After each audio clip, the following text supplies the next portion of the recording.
हमारे number system के बारे में जानेंगे कि क्या होते हैं। जैसे नेचुरल नंबर्स क्या होता है, होल्स नंबर्स पूर्ण संख्या क्या होती है, इंटीजर्स पूर्णांक संख्या क्या होती है, रैशनल नंबर परिमेय संख्याएं क्या होती है, इरेशनल नंबर अपरिमेय संख्याएं क्या होती है। पहले प्राकृतिक संख्याएं, तो वो संख्याएं जो 1 से शुरू होकर इन्फिनिटी तक जाती है उन्हें हम नेचुरल नंबर प्राकृतिक संख्याएं कहते हैं। इसमें जीरो और नेगेटिव संख्याएं सम्मिलित नहीं होती है। होल नंबर्स पूर्ण संख्या, वो प्राकृत संख्याएं जिसमें हम जीरो को इंक्लूड करते हैं तो उन्हें हम पूर्ण संख्याएं कहते हैं। इन संख्याओं में नेगेटिव संख्याओं को सम्मिलित नहीं किया जाता है। जैसे 0, 1, 2 से लेकर इन्फिनिटी तक संख्याएं हमारी पूर्ण संख्याएं कहलाती है। इंटीजर्स पूर्णांक संख्याएं, वो संख्याएं जिसमें नेगेटिव, जीरो और पॉजिटिव संख्याओं को सम्मिलित किया जाता है उन्हें पूर्णांक संख्याएं कहते हैं।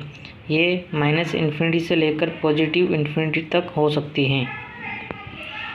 रैशनल नंबर्स परिमेय संख्याएं, वो संख्याएं जिन्हें हम p/q के रूप में व्यक्त कर सकते हैं, जिसे p को हम अंश और q को हर कहते हैं, अंश बटे हर। यहाँ पर हमारा q 0 नहीं हो सकता, ये कंडीशन होती है हमारा परिमेय संख्या होने के लिए। और p की वैल्यू हमारी -इन्फिनिटी से लेकर पॉजिटिव इन्फिनिटी तक कुछ भी हो सकती है। और q की वैल्यू 0 को छोड़कर कोई सी भी वैल्यू हो सकती है। इरेशनल नंबर्स वो संख्याएं जिन्हें हम p/q के रूप में व्यक्त नहीं कर सकते, जैसे √2, √3, √4, √5।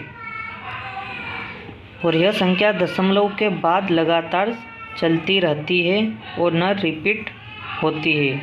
संख्या दशमलव के बाद, जैसे एक पाई की वैल्यू होती है 3.14159265, ये ना ख़त्म हो रही है और नॉन रिपीटिंग है।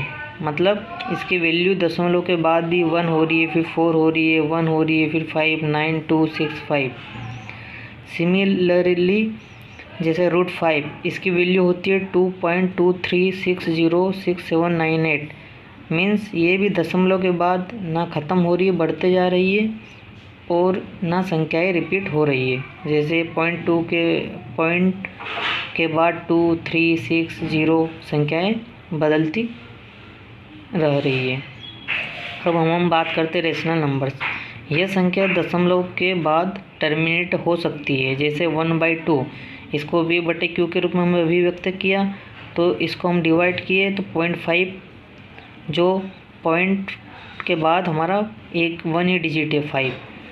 मतलब ये हमारी यहाँ पे ख़त्म हो गई, इसके आगे कोई संख्याएं नहीं बढ़ रही है। और नॉन टर्मिनेटिंग होगी किंतु रिपीटिंग होगी। मतलब 1/3, इसे p/q के रूप में हम व्यक्त कर पा रहे हैं।